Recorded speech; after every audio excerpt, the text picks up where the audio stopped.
자, 여러분 오늘 하루 잘 지내셨는지요? 자, 아침 저녁으로는 이제 선선한 바람이 부는 처서가 지나서 그런지 실제 이제 가을이 다가오는 느낌이 듭니다. 그러나 아직 낮에는 좀 많이 더운 것 같아요. 그래도 이렇게 또 시원한 바람이 부는 계절이 들어왔다는 것은 참 감사하고 또 기분 좋은 일 같습니다. 자, 오늘도 주의 말씀을 통해서 이렇게 시원한 영적 해갈이 있는 영혼의 어떤 쉼이 있는 시원함이 있는 시간 되기를 바라겠습니다. 오늘은 존 오웬의 참된 믿음의 특성과 능력 페이지로는 324페이지고요. 견고한 믿음을 촉구함 7장에 대해서 좀 나눌 텐데요. 이제 존 오웬의 설교를 계속해서 나누고 있습니다. 이제 얼마 안 남았고 이 책도 이제 얼마 안 남았어요. 제가 오웬의 이 설교를 지금 통해서 느끼는 게 뭐였냐면 설교가 너무 길다라는 거였어요. 어떻게 이게 정말 한 편의 설교일까? 아니면 이걸 몇 주에 나눠서 하는 설교일까? 왜냐면 우리가 지금 몇 주째 하고 있는데도 끝이 안 납니다. 그래서 설교가 너무 길다 궁금했는데 제가 이번 주에 알게 된 게 있는데 뭐냐면 청교도들은 설교가 보통 15장 이상이라 합니다. 그러니까 보통 제가 한 5장 정도를 원고를 써서 3-40분을 설교를 하거든요. 그러면 최소한 1시간 반에서 2시간 이 정도의 설교를 했다고 합니다. 그리고 많게는 그러니까 보통이 15장 이상이고 많게는 20장, 30장 정도까지도 한 편의 설교의 그 원고의 양이 그 정도라고 합니다. 자, 그래서 그럴 수도 있겠다. 이게 정말 한 편의 설교일 수도 있겠구나. 이 몇 시간짜리 설교를 오웬이 한 거일 수도 있겠구나 라는 생각이 들었습니다. 또 오웬의 이 긴 설교를 우리는 아주 부분 짧게 나누고 있고 또 그것을 또 재해석해서 그걸 또 곱씹으면서 나누고 있는데요. 그럴 필요가 있는 게 제가 이번에 개강을 하고 학교에서 좀 공부를 하다 보니까 교수님이 그런 얘기를 하는 거예요. 지난 학기 때도 존 오웬을 이제 연구하신 교수님 수업을 들었었는데 그분도 존 오웬 신학이 굉장히 깊고 탁월하고 최고다 이렇게 자랑을 하셨단 말이에요. 그분은 존 오웬을 연구하신 분이니까 그렇게 말한다 생각을 했어요. 이번 학기에서 이제 과목 중에 이제 조직신학 과목을 듣는데, 그러니까 존 오웬이 아닌 헤르만 바빙크를 전공한 조직신학 교수님도 그런 말씀하시는 거예요. 자신이 어떤 개혁주의 신학자들의 그런 책이나 이런 원고들을 번역하고 해석하는 일들을 주저하지 않고 맡겨지는 일은 다 하는데 존 오웬의 책, 유일하게 존 오웬의 책만 자기가 못했다는 거예요. 그걸 실제 호기롭게 한다고 계약을 했지만 못해서 위약금을 내고도 번역이 안 된다는 거예요. 존 오웬의 책이 그렇게 어렵다는 거예요. 자기 실력으로 안 된다. 그거를 고백을 하더라고요. 그래서 그분이 이제 어쨌든 존 오웬의 책이 영어잖아요. 그래서 미국 신학자들, 미국 그 신학교 학생들에게 물어봤답니다. 이거 도대체 이게 왜 해석이 이렇게 어렵냐? 존 오웬의 책은 왜 이렇게 어렵냐? 너네들 이 같은 영어니까 너네 영어 쓰니까 이거 무슨 말인지 좀 알려달라 했더니 그 미국 원어민들도 같은 영어인데도 그 책을 해석을 못한다고 합니다. 존 오웬의 책이 글이 그렇게 어렵고 깊다는 거예요. 그러니까 우리가 한국말이라고 다 이해할 수 없잖아요. 마찬가지로 오웬의 글도 그렇다는 겁니다. 그러기에 이 오웬의 글을 우리가 이 오웬의 책, 오웬의 글, 오웬의 설교를 이렇게 지금 조금이라도 물론 번역된 것, 오류도 있겠지만 그 안에서도 하나님이 주시는 그 은혜, 성령의 역사는 분명히 있다고 저는 확신하고요. 그것을 우리가 조금이라도 이렇게 다루고 또 나눌 수 있다는 것은 굉장히 귀하고 큰 은혜다라고 생각이 들고요. 또 지금 우리가 나누고 있는 참된 믿음의 특성과 능력이라는 책 자체는 절판이 돼서 지금 나오지 않는 책입니다. 그러니까 더더욱 귀한 오웬의 숨은 보석 같은 내용이다라는 것을 여러분은 기억하시고 오늘도 이 오웬의 글을 우리가 정말 곱씹으면서 하나하나 분석하면서 또 깊이 묵상하면서 한번 같이 나눠보도록 하겠습니다. 자, 페이지 324페이지부터 제가 읽어드리겠습니다. 주의사. 제가 지금 오웬이 말하는 거죠. 설교하는 거예요. 어떤 사람들에 관하여 말씀드리고 있는지 주의해 보십시오. 저는 지금 그리스도로 말미암아 하나님의 백성이 된 사람들, 곧 신자들에 관하여 말씀드리고 있습니다. 그러므로 여기에서 신자가 아닌 사람들이 주의해야 할 것이 있습니다. 이게 지금 설교예요. 그러니까 지금 오웬이 지금 설교를 하고 있고 그 교회 안에 오웬은 신자에게 말하고 있다고 말해요. 그러니까 신자가 아닌 사람들도 여 안에 있다라는 거예요. 그리고 신자가 아닌 사람들, 여기 있는 신자가 아닌 사람들이 주의해야 할 것이 있다는 거예요. 즉 오웬은 교회 안에 들어온 모든 사람들을 신자, 즉 믿는 자, 즉 그리스도로 말미암아 구원받는 자라고 보지 않는 거예요. 참된 믿음이 있는 자가 있는 반면 신자가 아닌 자, 믿음이 없는 자도 분명히 오웬의 설교를 듣고 있다라는 것을 전제해서 지금 설교를 하고 있는 겁니다. 하나님의 은혜의 교리를 악용하거나 억지로 짜맞춰서 자기 자신의 영혼을 파멸로 몰아넣지 않도록 주의해야 한다는 것입니다. 자, 하나님의 교리, 은혜의 교리가 있는데 하나님의 은혜의 교리를 악용하거나 억지로 짜맞춰서 자신의 영혼을 파멸로 몰아넣지 않도록 주의해야 한다는 게 무슨 의미냐면 하나님의 말씀이 교리입니다. 교리는 말씀의 요약이에요. 그러니까 자의적으로 하나님의 교리, 하나님의 말씀을 해석하지 말라는 거예요. 그래서 자기식으로, 자기 편의에 맞춰, 자기 마음대로 자기에게 적용해서 짜맞춰서 하는 그런 일들은 자기 영혼을 파멸로 몰아넣는다는 거예요. 그것을 조심하라. 즉 하나님의 속성, 하나님의 관점에서 바른 교리, 하나님의 그 시점에서 말씀을 잘 해석해야 된다 이 말이죠. 제가 알고 있기로는 교만하고 경박한 마음을 가진 사람들, 형식적인 신앙에 빠져 있는 사람들, 한술 더 떠서 노골적이고 뻔뻔스럽기까지 한 죄인들에게 가장 두드러진 공통점이 있는데 그것은 다음과 같이 말하고 생각한다는 것입니다. 자, 교회 안에 있지만 여전히 뻔뻔하고 마음이 높고 그렇게 아주 뭐랄까요? 형식적인 신앙에 있는 사람들 있죠? 그 사람들이 이렇게 말한다는, 이렇게 생각하고 있다는 거예요. 하나님은 자비하시다. 그러니까 말은 맞죠? 하나님은 자비하시다. 그것 때문에 내게는 여전히 선한 소망이 있다. 하나님은 지옥에 쳐넣을 목적으로 사람을 만들지는 않으셨다. 그러니 설교자가 우리의 영적 상태에 관하여 뭐라고 말하든 결국에 가서는 모든 일이 다 잘 될 것이다. 적어도 그렇게 될 가능성은 여전히 남아있다라고 생각한다는 거예요. 이게 잘못됐다는 거예요. 자, 설교자가 우리 영적 상태에 대해서 뭐라고 말하는, 이게 누굴 지칭하는 거예요? 오웬을 말하는 거예요. 지금 오웬이 교회 안에 들어왔다고 구원받는 게 아니다. 그리고 너네들 구원받지 못하는 믿음들이 있다라고 쭉 나열을 하니까 이 사람들이 그것을 듣고 회개해야 되는데 오히려 아니야, 하나님은 자비하시고 우리에게는 여전히 소망이 있고 하나님은 우리를 지옥에 쳐넣을 목적으로 만들지 않으셨으니까 적어도 우리는 구원받을 가능성이 여전히 남아있다라고 생각한다는 거예요. 회개하지 않고 오히려 마음이 낮아지지 않고 있다는 거죠. 오해는 이런 사람들을 지금 뭐라고 말합니까? 노골적이고 뻔뻔스러운 죄인, 형식적이고 경박한 마음을 가진 자들, 교만한 자들이라고 말을 하고 있는 거예요. 이 얼마나 한심한 사람들입니까? 근데 이렇게 생각하는 사람들이 오늘날도 교회 안에 얼마나 많습니까? 여러분, 정말 우리 다 이렇게 생각하고 있잖아요.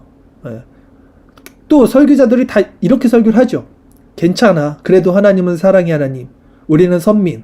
하나님 우리를 사랑하신다. 우리는 그리스도로 말미암아 구원받을 수 있다. 오해는 너무나 그렇게 가볍게 복음을 여기는 자들에 대해서 정말 한심한 사람들이라고 말합니다.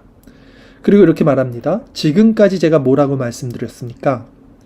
하나님은 선하시고 자비하실 뿐만 아니라 소멸하는 불이기도 하시며 눈이 정결하심으로 악을 참아보지 못하시고 폐역을 참아보지 못하기도 하시며 아무리 사소한 죄라도 반드시 처벌하시는 하나님이십니다. 즉 오해는 하나님의 속성 가운데 선하심과 또 균형을 잡아서 공의로우심을 말하고 있는 거예요.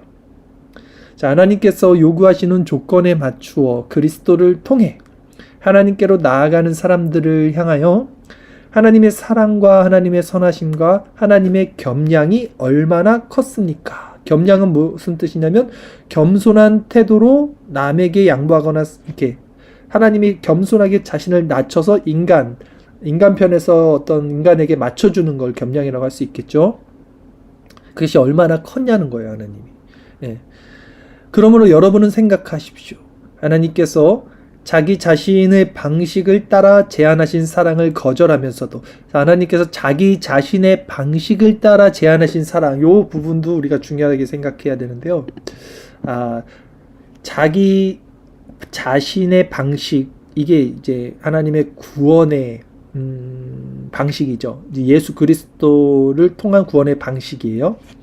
이 자기 자신의 방식을 따라 제안하신 사랑을 거절, 그러니까 그리스도의 연합을 거절한 사람들을 의미하는 거예요.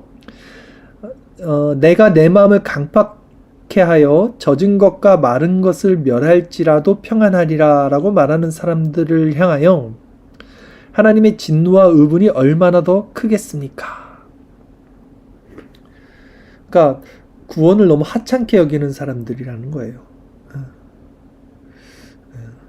자, 그리고 우리가 한번 더 살펴보도록 하겠습니다. 자, 제가 지금 주의 4를 읽어드렸고, 이게 지금 순서가 조금 잘못됐어요. 근데 제가 어쨌든, 주의 2를 다시 읽어드릴게요. 주의 2. 죄가 이 세상에 들어온 이후로는, 하나님의 주권적 의지와 기뻐하시는 뜻이 개입하지 않는 이상, 죄인이 하나님의 여러 가지 본성적 자질을 안다 할지라도요, 하나님의 선하심과 사랑하심과 인자하심을 이해하는 일은 절대 불가능합니다. 자, 무슨 말입니까? 이제 죄가 들어와서 인간은 타락했기에 하나님의 주권과 의지와 기뻐하시는 그 하나님의 계시, 하나님의 뜻이 우리 안에 개입되지 않는 이상 죄인인 우리가 하나님의 여러 가지 본성적 자질, 즉 뭐 선하심, 하나님의 인자하심, 오래 참으심 이런데 이것을 안다 할지라도 이 안다는 것은 일반적으로 안다는 거예요. 그러니까 일반 은총적인 측면에서 안다 할지라도 그런 측면의 하나님의 본성과 자질을 아는 것은 특별 은총적인 하나님의 선하심과 사랑하신 인자하심을 이해하는 일은 절대 불가능하다는 거예요.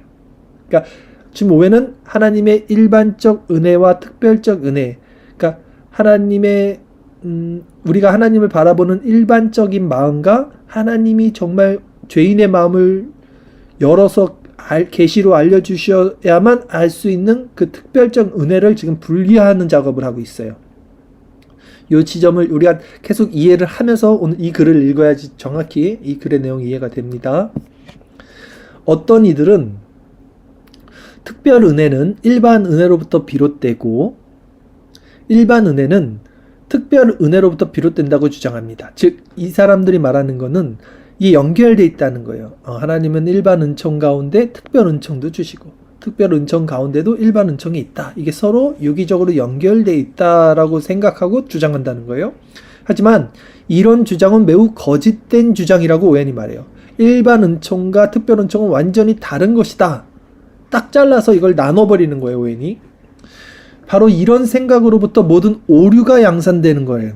이게 중요하죠. 그러니까 이런 생각, 뭡니까? 일반 은혜 가운데 특별 은혜가 있는 거야. 이게 같은 결이야. 다 이게 같은 하나야. 결국 이 안에서 어떤 질적인 차이는 있지만 본질적으로는 같은 유의 것이야 라는 어떤 이런 개념에서 모든 오류가 양산된다는, 이게 아니라는 거예요. 사람들이 이렇게 생각하니까 이런 어떤 형식적인 하나님의 선하심과 사랑하심을 아는 지식을 가지고 하나님은 그 선하심이 하나님이지, 하나님은 이런 인자하심과 사랑하심이 있지, 이 정도로 하나님을 안다는 거예요. 오웬이 지금 말하고 싶은 건 뭐냐면 인간이 그냥 누구나 쉽게 이해할 수 있을 정도로 아는 그 수준의 선하심, 사랑, 인자하심이 아닌 전혀 다른 어떤 특별적인 그런 하나님의 속성이 있다라는 걸 말하고 싶은 거예요. 오해는 여기서.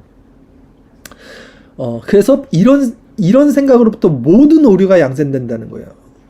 그렇다면 무엇이 진리입니까? 그러니까 무엇이 특별 은혜입니까? 무엇이 정말 아주 그 깊은 하나님만이 가지고 계신 사랑, 선하심, 인자하심입니까? 라는 거예요. 하나님의 주권적이고 차별적인 의지가 모든 특별 은혜와 긍휼의 원천이라는 것, 바로 이것이 진리라는 거예요. 이게 무슨 말입니까? 그러니까 일반 은혜와 특별 은혜가 지금 나눠졌어요. 이걸 오행이 나누고, 그럼 특별 은혜는 어떻게 주어지냐? 특별 은혜, 즉 무엇이 진리냐? 랄 때 이 특별 은혜는 오직 하나님이 주권적이에요. 그리고 차별적인 의지, 그러니까 하나님이 택한 자들에게 주는 차별적인 하나님의 의지와 주권. 이게 지난주 제가 설교했던 그 씨 뿌리는 것. 그래서 하나님이 뿌리는 자, 동사, 수동태로 뿌리고, 겨자씨를 뿌리고 누룩을 그 자리에 넣는 것. 그분의 어떤 의지와 그분의 주권. 예, 그 마음, 그 모든 특별 은혜와 긍휼의 원천이라는 것. 바로 이것이 진리라는 것. 하나님께서는 다음과 같이 말씀하십니다. 했어요. 내가 나의 모든 선한 형상을 내 앞으로 지나게 하고 여호와의 이름을 내 앞에 반포하리라. 나는 은혜 줄 자에게 은혜를 주고 긍휼히 여길 자에게 긍휼을 베푸니라. 그러니까 하나님이 택하시고 하나님이 차별적인 의지를 가지시고 하나님이 주권적으로 행하는 어떤 자에게만 진리가 드러난다. 이 얘기죠. 자, 하나님의 의지, 바로 여기에 긍휼의 원천이 있습니다. 하나님이 주권이라는 거예요. 물론 하나님은 은혜롭고 긍휼이 풍성한 본성의 소유자이십니다. 그렇다고 해서 하나님께서는 자신의 주권적 의지를 따라 긍휼과 은혜를 시행하시는 것은 아닙니다. 자, 물론 하나님은, 잠시만요. 물론 하나님은 은혜롭고 긍휼이 풍성한 본성의 소유자십니다. 그렇다고 해서 하나님이 아무렇게나가 빠졌어요. 지금 보니까. 그렇다고 해서 하나님이 아무렇게나 긍휼과 은혜를 시행하는 것은 아닙니다예요. 그 다음에 하나님께서는 자신의 주권적 의지를 따라 긍휼과 은혜를 시행하십니다. 모든 특별 은혜와 특별 은총이 같은 의미죠. 그 근원에는 하나님의 선택적인 사랑이 있습니다. 계속해서 뭔가를 말하고 있는 이 지점 여러분 이해하시죠? 지금 하나님의 주권이 있고 하나님의 의지가 있고 하나님의 차별적인 것, 하나님의 선택적인 어떤 사랑이 있다. 그래서 그걸 하나님이 주시지 않는 사람들은 아무도 이 하나님의 뭐 사랑, 은혜 이런 걸 모른다라는 거예요. 거기로부터 택하심을 입은 자는 구원을 얻는 것이고 거기에서 떨어져 남은 자들은 완악해지는 거예요. 로마서 11장 7절 말씀에 보면 그런즉 어떠하냐 이스라엘이 구하는 그것을 얻지 못하고 오직 택하심을 입은 자가 얻었고 택하심을 입은 자만 얻고 그 남은 자들은 우둔하여졌다는 거예요. 네. 하나님이 택하지 않으면 다 육이 되는 거예요. 우둔해지는 거예요. 완악해지는 겁니다. 하나님께서는 창세 전에 그리스도 안에서 우리를 택하신 것에 따라 우리에게 모든 신령한 복을 주신다는 거예요. 그래서 실제적으로 이걸 택한 사람들이 이 알게 될 거 아닙니까? 이 하나님의 특별적인 이 속성을. 그러니까 이 밭에 감추인 보화를 발견한 사람들이 소유를 파는 거예요. 그러니까 쉽게 얘기하면 여러분들이 삶의 태도, 삶에 무엇을 중요시 여기는가, 진짜 무엇이 여러분의 생명인가, 그냥 누구나 쉽게, 누구나 아주 명쾌하고 명료하고 단순하게 다 드러나는 거예요. 사실 신앙은 그 사람이 살아가는 어떤 삶의 태도나 목적을 보면 너무나 당연하게 드러납니다. 왜냐하면 이거는 너무 확연한 거거든요. 왜? 받은 사람들은 분명히 그 받은 것을 통해서 변화가 일어나요. 보화가 땅에 있다는 것을 발견한 사람들은 자신의 소유를 팔 수밖에 없어요. 밭을 살 수밖에 없어요. 너무나 당연한 겁니다.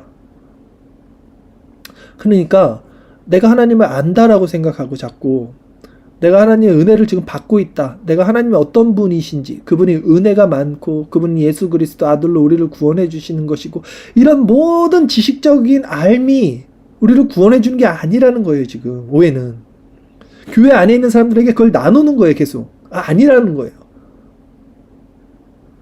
자, 계속 한번 읽어보겠습니다. 그러니까 우리는 이런 말을 들면서도 문제가 뭐냐면, 다 맞는 말이야. 좋은 말이야. 맞아. 하면서, 근데 이건 내 얘기는 아니야. 자신은 배제합니다. 참 신기해요. 누구도 이런 말씀을 들으면서 나는 저렇게 저 사람 이렇게 구원받지 못한 사람이 아니야. 나는 그 부류가 아니야. 나는 그래도 구원받을 수 있는 사람이야라는 근자감, 근거 없는 자신감을 다 갖고 있어요. 이게 너무 아이러니한 거예요. 이게 너무 이상한 거예요. 어떻게 그럴 수 있는 거죠? 계속, 그러니까 그 마음이 문제인 거예요. 우리는 그 마음을 누가 심어준 거예요. 계속해서 사탄이, 또 거짓 선지자들이. 넌 구원받을 수 있어. 예수 그리스도로 구원받는 거야. 다 말은 맞죠. 그러나 오해는 그거 아니다. 그러면서 계속 말씀을 뭘 하는 겁니다. 그냥 한번 들어보세요. 만물을 선하게 만드시고 자신이 소유하고 있는 선함의 많은 열매를 만물에 나누어 주신 하나님은 자신의 선함에 조그마한 손상도 조그마한 제한도 입지 않으시면서 범죄하여 하나님의 영광에 이르지 못하는 모든 사람들을 영원히 추방하실 수도 있었습니다. 하나님께서는 얼마든지 그렇게 하실 수도 있었습니다. 이게 무슨 말이냐면, 하나님은 사랑이 많으시죠. 하나님의 그 영광스러움이 있죠.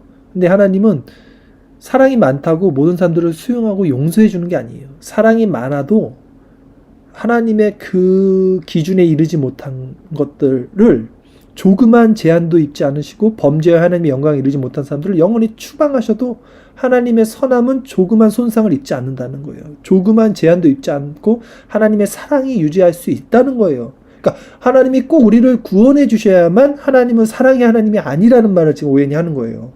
그냥 죽을 자를 죽음으로 넘겨도 하나님은 여전히 선하시고 하나님의 그 선함에는 조그만 손상도 조그만 제한도 입지 않으신다는 거예요. 하나님은 얼마든지 그렇게 하실 수도 있었습니다라는 거예요.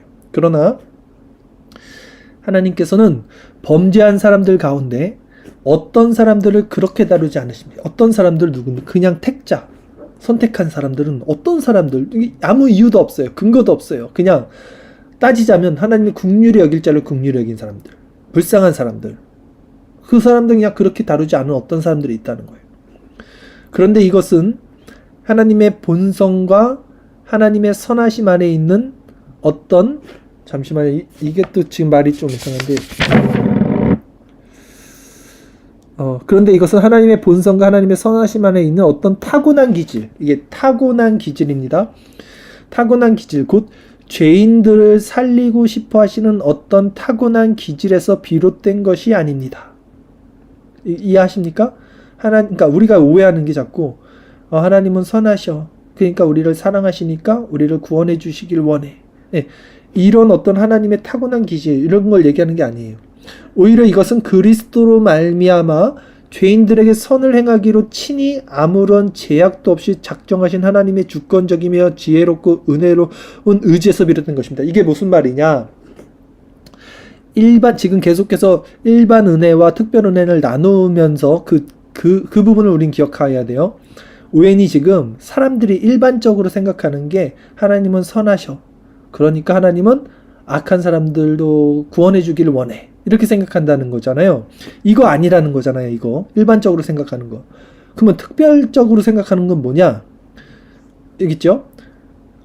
오히려 이것은 그리스도로 말미암아, 그러니까 그리스도가 중심이 들어가야 됐죠. 그리고 그리스도로 말미암아 그냥 죄인들에게 어떤 택자들에게 선을 행하기로 친히 아무런 제약도 없이 작정하신 하나님의 주권적이고 지혜롭고 은혜로운 의지, 특별적인 어떤 그 의지에서 비롯되었던 것이다. 그 자들만 구원을 얻는다.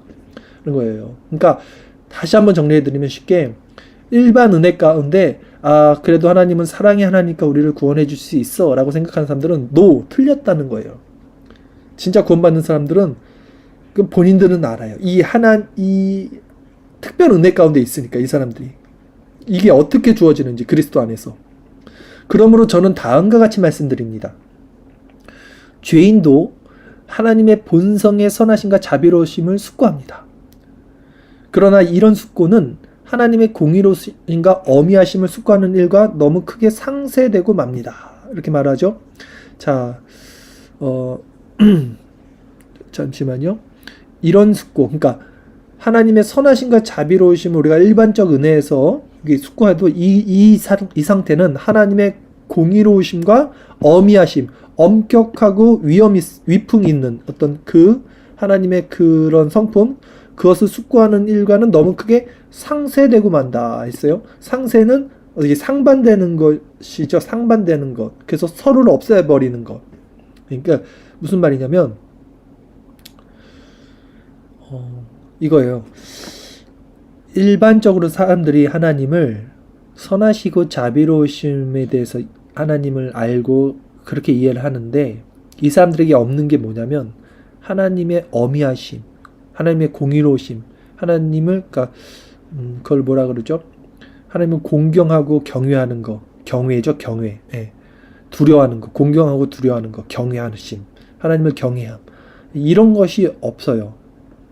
이게 뭔지를 모르는 거죠. 예. 자, 그런 얘기입니다. 또한 하나님의 선하심과 자비하심을 소유하고 싶어하는 모든 사람들에게 다 유익을 주도록 하나님의 그런 성품들이 효과적으로 발휘되지 않는다는 것에 대한 모든 사람들의 체험에 의해 너무 크게 약화되고 맙니다.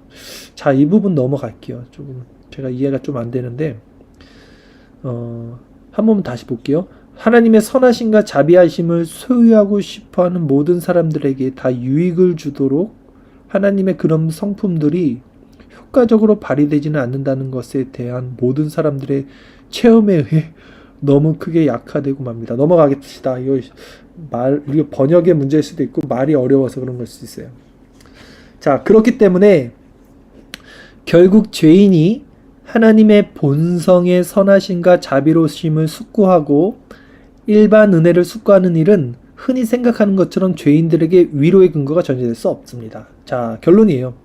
너네들이 생각하는 그 하나님의 선하심, 자비로우심, 하나님의 인자하심, 그거 너네들에게 구원을 줄 수 없어. 죄인들에게 위로의 근거가 될 수 없어. 너네가 아는 하나님에 대한 지식은 틀린 거야. 그런 일반 은혜 가운데 있는 하나님, 그 하나님에 대한 지식은 아니다. 구원받을 수 없다. 라고 말을 하는 거예요.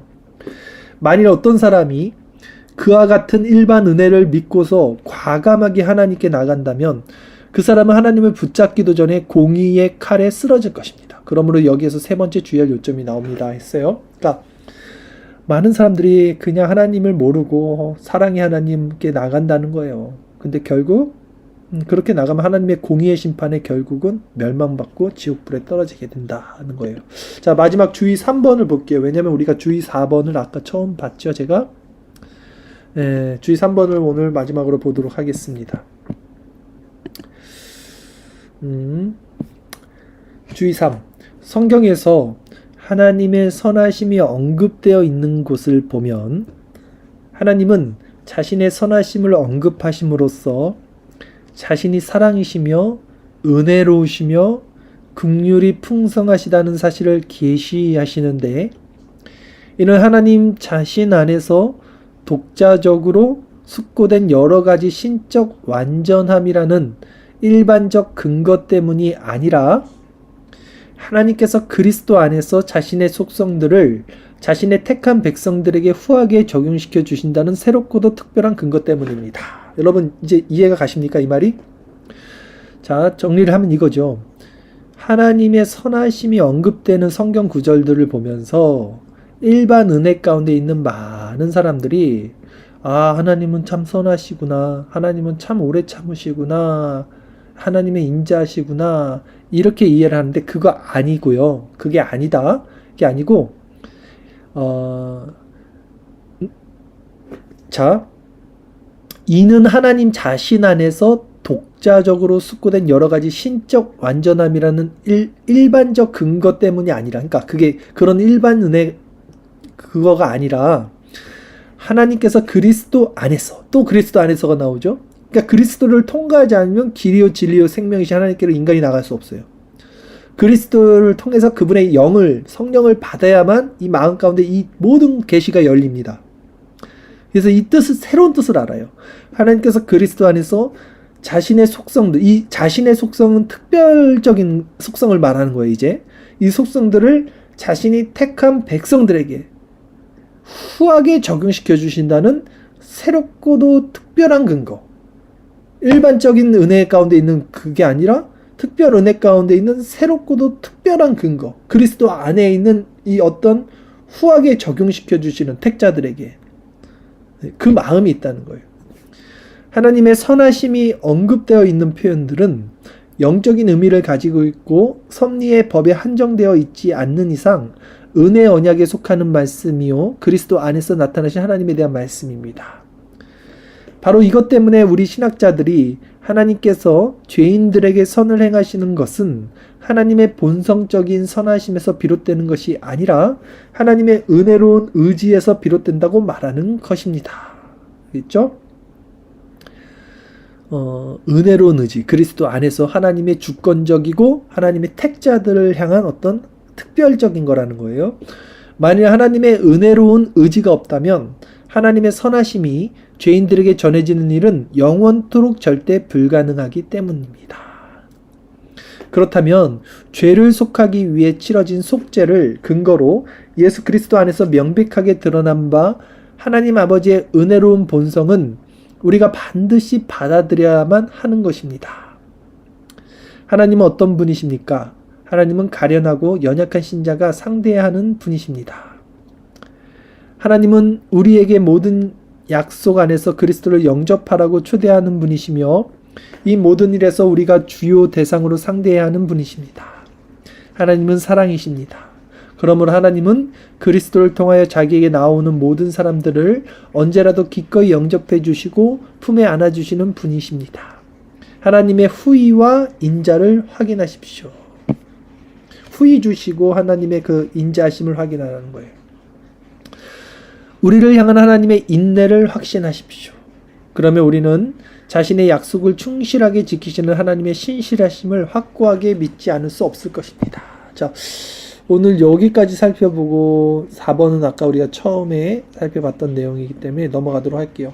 오늘 설교가 계속 이어지는 상태 가운데 우리가 나눠서 보기 때문에 조금 중간에 끊기는 느낌이 있지만 그럼에도 불구하고 오늘 하나님의 그 계시가 우리 마음 심령 가운데 주어지고 우리 마음을 낮추고 결국 하나님의 그리스도를 통한 그 하나님의 은혜의 빛이 우리를 어떻게 구원으로 인도하시는지 성령께서 조명을 해주시는 이 밤이 되기를 또 바라고요. 그 은혜 가운데서 또 우리 마음이 환해지고 그 빛의 거룩함으로 우리의 본성이 바뀌고 새로운 감각, 영적인 어떤 은혜가 충만해지는 우리 자신 또 이 밤 우리 마음이 되기를 바라겠습니다.